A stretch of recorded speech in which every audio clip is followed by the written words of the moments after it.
Hello YouTube, Sloan Pantheist.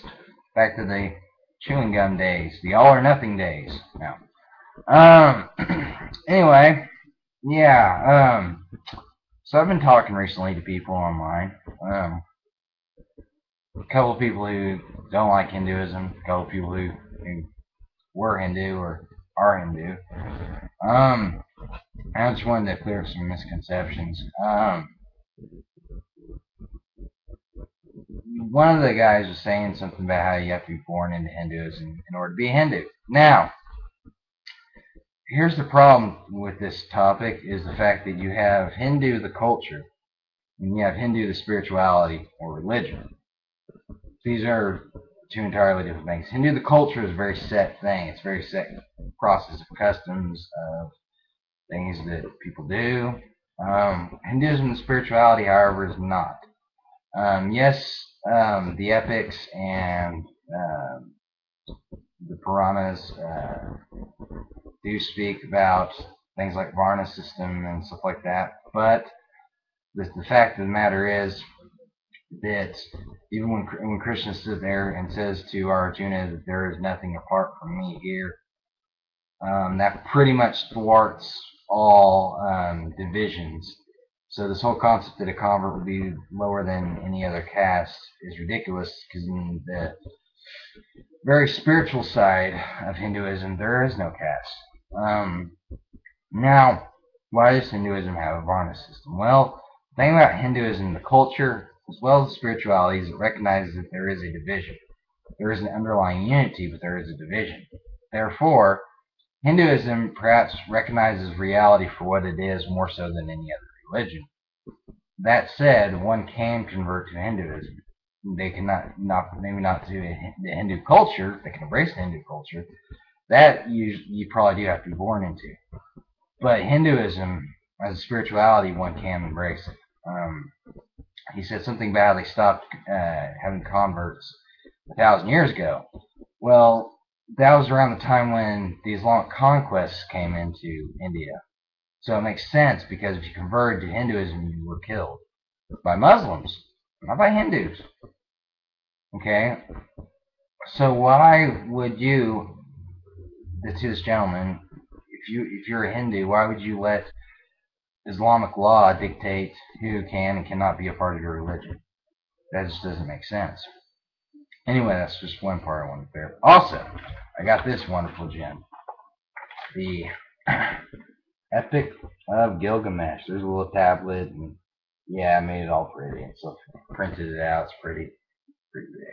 Everyone's like, "Oh no, you got it for free. You didn't pay for it." The guy who wrote that thing's been dead for 4,000 years. But anyway, I like the font though.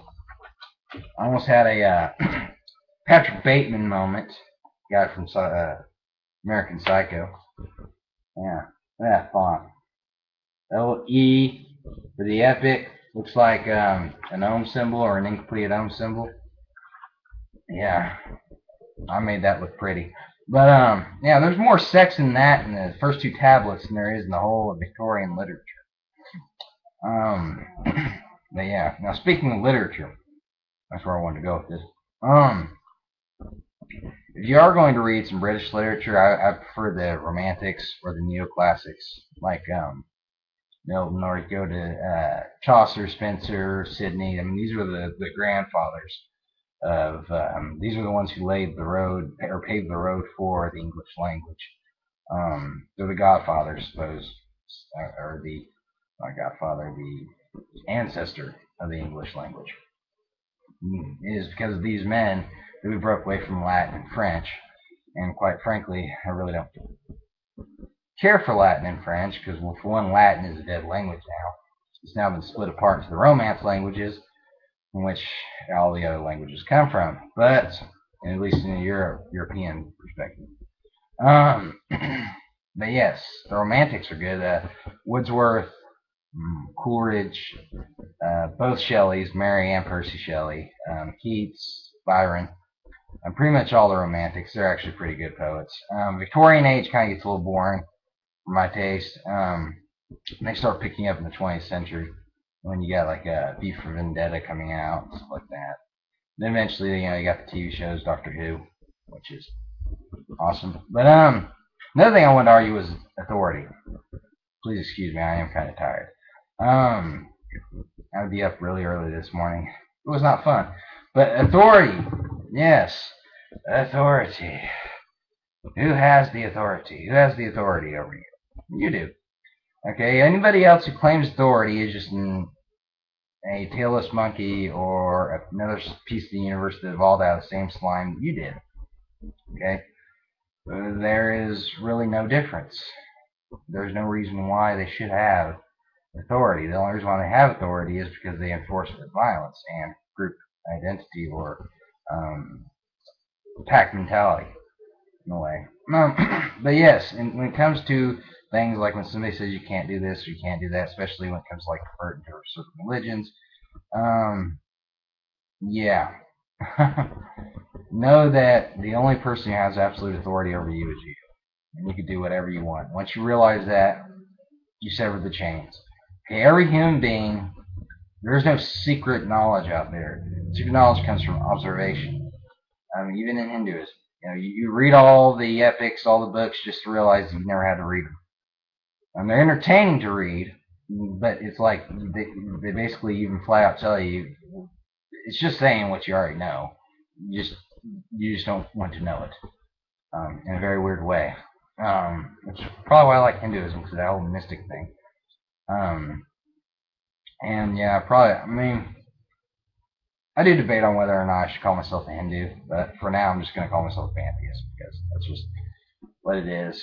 But yes, I do have respect for Hinduism. A deep respect for Hinduism. But, yeah, so anyway, on the authority, scientists, everybody has done exactly what you have done.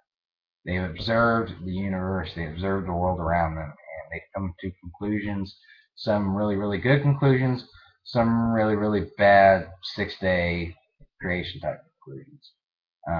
Which, funny thing is, the Bible doesn't even make that as an absolute statement. It actually says it's the story of creation.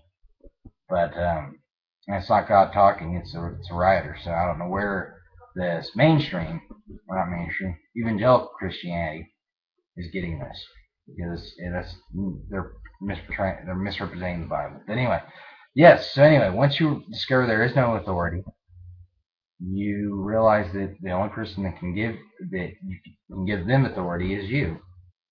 You're the ultimate decider. You're the ultimate deciding factor on that. Once you realize that, your chains have been severed. You are free, and you are. You should still respect authority, but you just gotta realize there is no absolute authority. There's nothing out there that says I decide what reality is. No, you do. Okay. The universe decides through you. Brahman decides through you. Okay. You are the all looking back on itself.